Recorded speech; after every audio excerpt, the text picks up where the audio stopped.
Alright, what up, good people? It's your boy Godly Mind State back at you in the building with my brother L. Uh, brother L, how you feel today, man?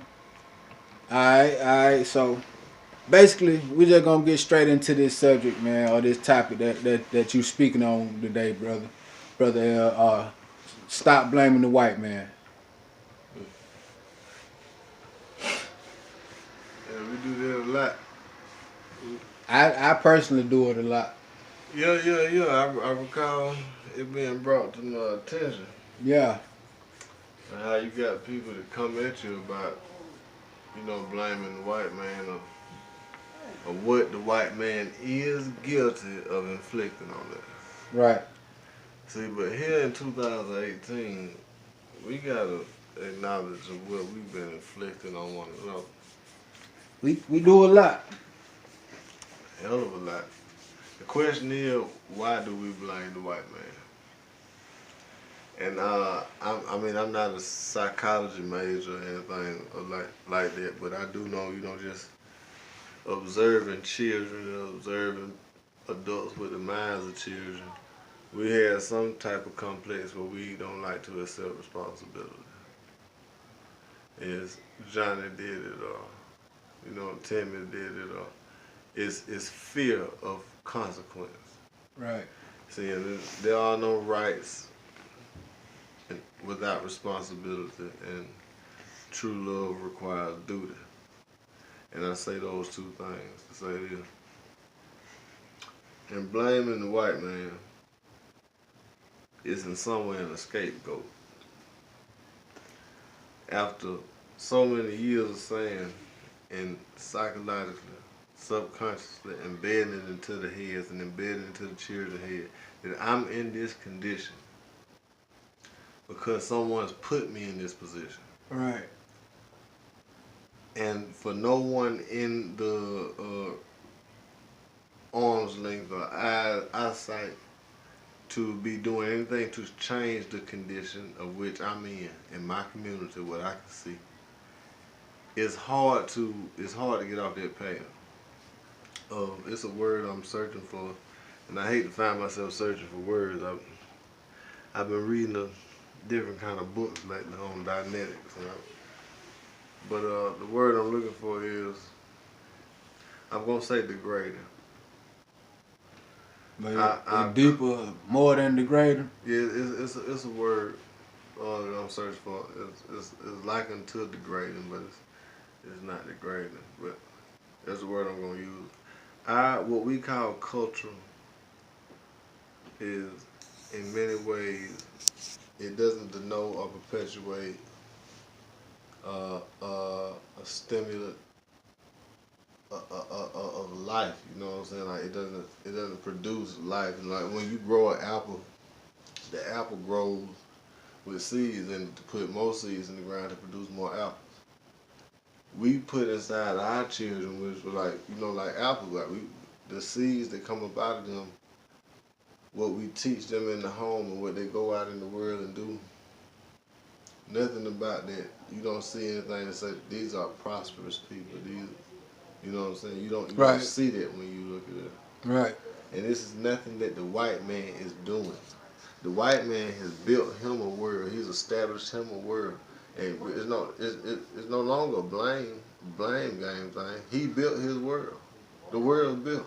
Yeah. Your institution is his learning institution. Your money, what you?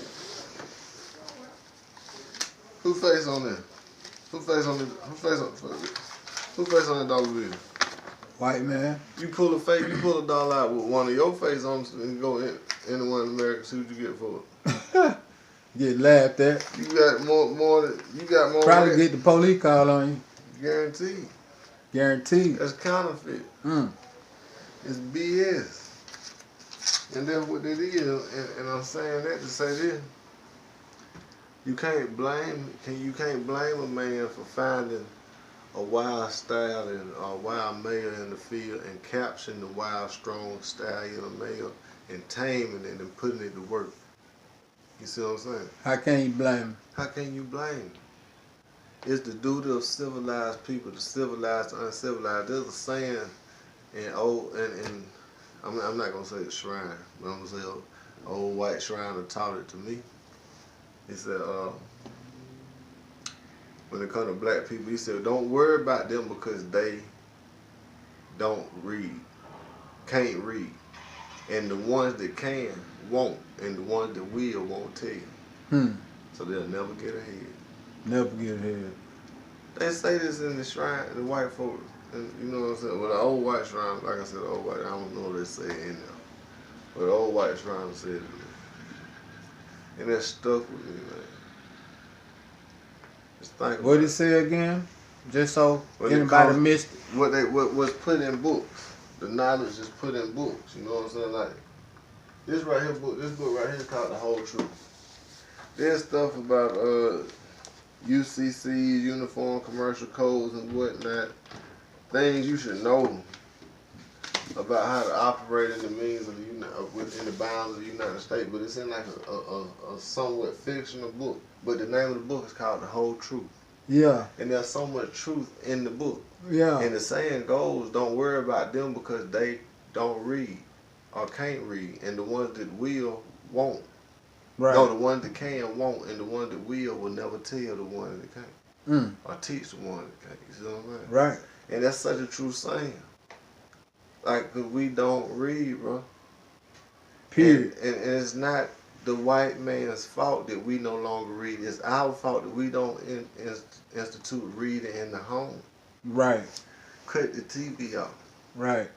Make your children pick up something that's valuable and read it. Put down what you're doing. There's not a value. Like the Quran, if you read it, it will say this world is a world of sport and play. Sport and play is entertainment. You use entertainment to entertain your children while you conduct adult affairs. Yeah. You see what I'm saying? Yeah. I do what I do to maintain the world of which you live in. So I must find entertainment for you. That's what the superior or the oppressors of us have done. They've constructed a world of entertainment, the NFL, the NBA, hockey. After you sit down and watch the football game, unless you betted and won, what did you gain from that other than a moment of gratification that your so-called team that you have no affiliation and no monetary ties to has won? Your team, though. That's your team. Okay. That's child's play for a minority. And someone in a minor state of mind who's incompetent not being able to govern themselves. That means not being civilized, for civilized people govern their own affairs. Yeah. If I govern your affairs for you, you're a child. So you have a bunch of men running around here involved in a bunch of child's play. You want to be the first, you want to be another LeBron James, another Michael Vick, another this, another that, another singer, another dancer. It's been enough run for me, nigga, dance for me, nigga, jump for me, nigga, leap for me, nigga, sing for me, nigga. You've been the entertainment of the world forever. Forever. It's time to stop the entertainment because you can no longer blame the white man for your inspiration to be the clown or the entertainment of the world. That's what you want for yourself. That's what you want for yourself. You want that for your kid. He ain't did that. You want your baby to be the entertainer. You don't give your baby a book. You give your baby a basketball. And when your baby break his little bad ankle, put the basketball in the crib with you him. put the ball in the crib and when he rolled that little bad ankle and can't read a book. You see what I'm saying? And then if you continue to defend the behavior of what's going to come about him knowing nothing other than basketball, when he becomes an adult, you're going to have to pay an attorney to defend the same behavior. You see what I'm saying? Because if he doesn't know nothing other than basketball, he's going to get involved in criminal activity. I promise you. And this is the social science and engineering. Bro, I told my dad, and I'm thinking, man, on acres. And I said, let's buy 2 bulls and 6 heifers and start to bale our own hay and sell pure Angus beef.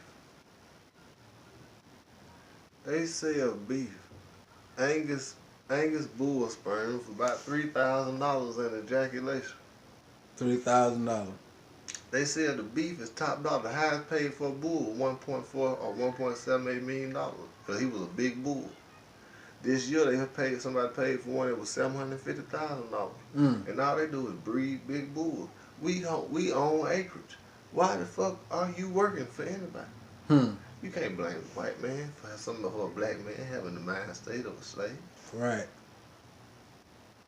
You're not fighting white people.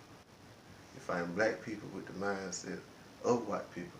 The white man has remotely done what he. When's the last time you seen the KKK burning niggas? Now, there's been some lynchings going on. Them the police. Yeah. Them your Yates and your Dicks and them. That's all them in other counties. Another. I mean, it ain't happened here yet. Yeah. But that's all that is. I mean, they may be But KKK. who empowered them? Who empowered the police to move around like that? I mean, I it's so many levels. But who empowered the police to move around like that right there, bro? They got something we don't got, and it's called fraternal order. See, let me tell you something about science. This is supreme science brought to us by the Master W. Farad Muhammad, taught to us by the Honorable Elijah Muhammad, and more well explained by the Honorable Minister Louis Farrakhan. You can get a picture of it if you want to. There they go. But it go like this. There's a law in creation, and it's orchestrated and carried out in this way. When you bring something into motion, into the law of motion, Right. if you do not bring that same thing that you've brought into the law of motion up under the very law of order, then that thing that's been brought into the law of motion will become destructive unto itself because there is no order. So I say that to say this. You got a bunch of niggas moving around, having no direction, no aim, no purpose, no goal. Right. But you got a fraternal order. They got an aim, a purpose, and a goal of what they wish to do with these bunch of niggas who have no order, just moving around with no aim, no purpose, and no goal. And that's your simple answer for that. So they got a fraternal order, so they give them the right to move around and. Anything you do in order against somebody that's unorganized is not prepared to defend themselves against you. Right. Or anything that's bound to happen to them as in the inner core. They can't diffuse that dispute because there is no order amongst the people. You know what I'm saying? Yeah, I see exactly what you're saying. See, as long as the thing is out of order, like let me see, you see that there's a tree outside. And this tree, the thing about this tree is, it's in an order with the universe. For a season or so, it died. But because it's in perpetual rotation with the sun, perpetual order, when it comes back into season, life is brought back about from this tree, and it lives for a season or so, and then the leaves fall from it. Right. You see what I'm saying? Right. And it goes away during the season of germination to be cleansed and purged and whatnot. So that when the season of what is it, summer, Yeah. spring, when everything blooms and blossoms, comes back around, it's been germinated and prepared to do what it do again. You know why it can do that? That tree can last 100 years. If man don't touch it in his ignorance, because that tree lives in the perpetual order of which it was created. We don't have a perpetual order. Somebody orders our life for us. I say that to say this. As a Christian, you're asked to love your neighbor, love your enemy the same as you love your neighbor. That's Christ talk. And as long as conferred upon you to pray give 5 compulsory prayers a day. In Judaism, I don't really know how. I guess practice Rosh Hashanah. I don't know none they really do. But they go like that. But if I tell you that you got to be to court at 9:30 a.m., you walk right past your neighbor. Say, ain't got time for you right now, I got to go. I got to go. If prayer was at 9:29, and you weren't fermented in your faith, you skip right past prayer and go to court. You wouldn't even get up early for it. When they get up early for it. You see what I'm saying? You don't never mind for sure. You just went it would skip your mind because another person, it gonna be something else.